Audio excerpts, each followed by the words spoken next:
السلام علیکم ورحمۃ اللہ۔ نماز کے بعد کی ایک دعا اور ایک ایسا وظیفہ جسے پڑھنے کے بعد انشاءاللہ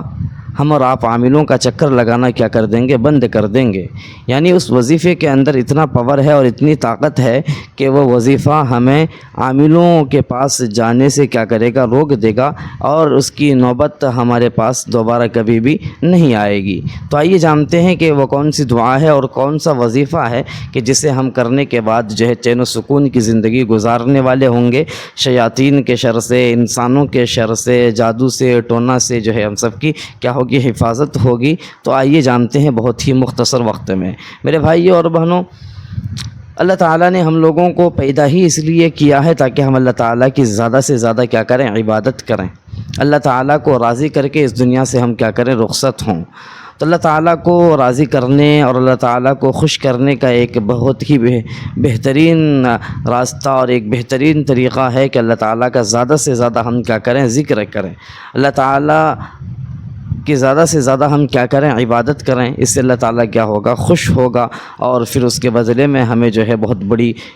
نعمت جنت کی شکل میں کیا کریں گے، عطا فرمائیں گے۔ تو یہ نماز بھی جو ہے یہ اللہ تعالیٰ کا ذکر ہے، یہ اللہ تعالیٰ کی عبادت ہے، اور ہم اور آپ کیا کرتے ہیں، اس کو ادا کرتے ہیں۔ اگر نہیں کرتے ہیں تو آج ہی سے اس کا کیا کریں، ہم اور آپ پابند ہو جائیں، کیونکہ جب ہم قبر کے اندر جائیں گے تو سب سے پہلا حساب جو ہوگا یہ نماز سے متعلق ہوگا۔ اگر ہماری نماز درست ہوگی تو پھر جو ہے باقی کے مراحل جو ہے وہ آسانی کے ساتھ کیا ہو جائیں گے، طے ہو جائیں گے۔ لیکن اگر ہم لوگ پہلے ہی سوال کے اندر اور نماز ہی کے اندر اگر پھنس جائیں گے تو پھر باقی کے مراحل اور اس سے زیادہ کیا ہوں گے، دشوار ہوں گے۔ تو نماز بھی ایک بہت ہی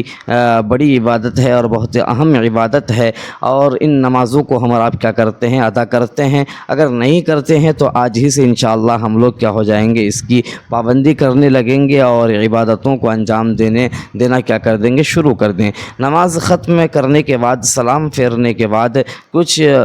وظیفہ ہے اور کچھ دعائیں ہیں، اگر ہم اور آپ ان کو کرنے لگیں تو پھر احادیث کے اندر بھی اس کا تذکرہ ملتا ہے کہ نمازوں کے بعد آپ اگر کیا کریں گے، دعا کریں گے، اللہ تعالیٰ اس دعا کو کیا کرتے ہیں، قبول کرتے ہیں، اور پھر جو ہے اس کے جو ہیں رزلٹ جو ہے بہت اچھے نظر آتے ہیں، اور اس کے جو ہیں فائدے بھی بے شمار کتابوں کے اندر ہمیں کیا کرتا ہے، ملتا ہے۔ اور اسی طریقے سے یہ بہت ہی مجرب عمل ہے، ہمارے اکابرین کا، اسلاف کا، بڑوں کا یہ طریقہ رہا ہے کہ نمازوں کے بعد وہ کیا کرتے تھے، دعا کیا کرتے تھے اور اللہ سے مانگا کرتے تھے۔ لیکن ہمارا یہ طریقہ رہا ہے کہ ہم دعا پڑھنے کے عادی ہو گئے ہیں، دعا مانگنے کے نہیں۔ یعنی کچھ الفاظ ہم نے رٹ لیے، کچھ دعائیں ہم نے سیکھ لی، اور اسی کو جو ہے ہر نماز کے بعد ہم کیا کرتے ہیں، پڑھتے ہیں۔ ہماری ضرورتیں جو ہیں ہم اس کے مطابق ہی کیا کریں، اللہ تعالیٰ سے مانگیں۔ یعنی دعا پڑھنے والے نہ ہوں بلکہ دعا مانگنے والے ہوں، اور اللہ کے سامنے میں جو مانگنے کے جو طریقے ہیں، جو آداب ہیں، ان کی رعایت کر کے ہم کیا کریں، اللہ سے مانگنے والے ہوں۔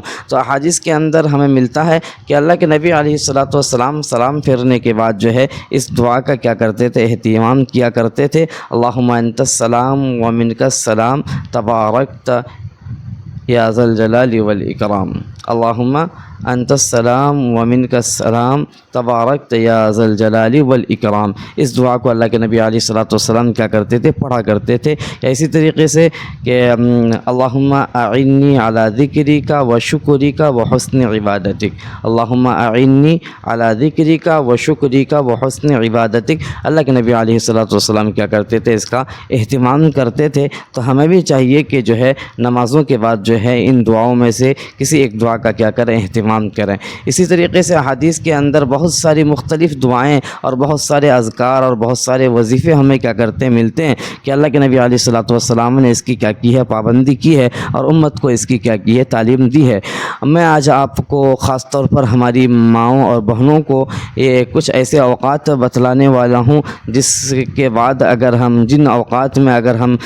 کچھ اذکار کریں اور کچھ وظیفوں کو پڑھیں تو پھر انشاءاللہ ہمیں قلبی سکون، اور اسی طریقے سے جو ہے شیاطین کے شر اور انسانوں کے شر، جادو ٹونا اور آسیب اور جو ہے دیگر بلاؤں سے ہمیں کیا مل جائے گی، آزادی مل جائے گی۔ وہ جو ہیں 8 اوقات جو ہیں ہمیں ملتے ہیں، ان میں سے تو 5 اوقات وہ ہیں جو فرض نمازوں کے بعد کا ہے۔ یعنی فرض نمازوں کے بعد کیا کریں، ہم اس وظیفوں کو کرنے والے ہو جائیں۔ 8 میں سے 5 جو ہیں یہ 5 فرض نمازوں کے بعد ہم کیا کریں، یعنی اس وظیفے کا اہتمام کریں۔ اور 2 وقت جو ہے صبح شام کا، یعنی ایک وقت صبح اور ایک وقت کیا ہے شام ہے، کتنے ہو گئے ٹوٹل 7 ہو گئے، اور ایک وقت ہے سونے سے پہلے۔ یعنی ان 8 اوقات کے اندر اگر ہم کیا کریں گے، اذکار کی پابندی کریں گے اور وظائف کی پابندی کریں گے، اور اسی طریقے سے کھانے پینے کی دعائیں اور مجلس میں بیٹھنے کی، بازار میں جانے کی، اور اسی طریقے سے گھر میں داخل ہونے کی جتنے بھی اذکار ہیں اور جتنے بھی مسنون دعائیں ہیں، اگر ہم اور آپ ان سب کا کیا کریں گے، اہتمام کرنے والے ہو جائیں گے، تو زندگی ہماری کیا ہو جائے گی، پرسکون گزرے گی، اور بہت ساری آسانیاں جو ہے ہمارے مقدر میں آئیں گی۔ تو ہمیں جو چاہیے کہ 5 وقت نماز کے بعد کیا کریں، اس وظیفے کا زیادہ سے زیادہ کیا کریں، اہتمام کریں۔ یعنی وہ وظیفہ یہ ہے کہ سلام پھیرنے کے بعد، لیکن یاد رکھیں کہ وہ نماز جس کے بعد سنت مؤکدہ ہے، جیسا کہ یہ ظہر ہے، اور اسی طریقے سے جو ہے یہ آپ مغرب ہے، اور اسی طریقے سے عشاء ہے، ان 3 ظہر، عصر اور عشاء میں جو ہے فرض نمازوں کے بعد کچھ سنن مؤکدہ ہیں، سنت مؤکدہ ہے۔ تو اب ان سنتوں کو ادا کرنے کے بعد کیا کریں گے، اس وظیفے کا اہتمام کریں گے۔ اور جن نمازوں کے بعد سنت مؤکدہ نہیں ہے، جیسا کہ فجر ہے اور عصر ہے، تو پھر وہیں پر کیا کریں گے، سلام پھیرنے کے بعد اس وظیفے کا آپ کیا کریں گے، اہتمام کریں گے۔ اور اس کے بعد پھر کیا کریں گے، انشاءاللہ دعا کریں گے، تو اللہ تعالیٰ دعا بھی قبول فرمائیں گے۔ اور اسی طریقے سے ہمیں جو ہے شر سے، چاہے وہ کسی کا بھی شر ہو، شیاطین کا ہو یا انسان کا ہو یا کسی جو ہے جادوگر کا ہو یا کسی دشمن کا ہو، اللہ تعالیٰ ہمیں کیا کریں گے، محفوظ رکھیں گے۔ وہ وظیفہ یہ ہے کہ سب سے پہلے لا الہ الا اللہ وحدہ لا شریک لہ لہ الملک ولہ الحمد وہو علی کل شیء قدیر۔ لا الہ الا اللہ وحدہ لا شریک لہ لہ الملک ولہ الحمد وہو علی کل شیء قدیر۔ اور پھر ایک مرتبہ آیت الکرسی، اور پھر جو ہے قل هو اللہ احد، سورہ اخلاص، اور سورہ فلق قل اعوذ برب الناس، اور سورہ ناس یعنی قل اعوذ برب الناس ایک بار آپ کیا کر لیں گے، پڑھ لیں گے۔ ایک مرتبہ پھر سن لیں کہ سب سے پہلے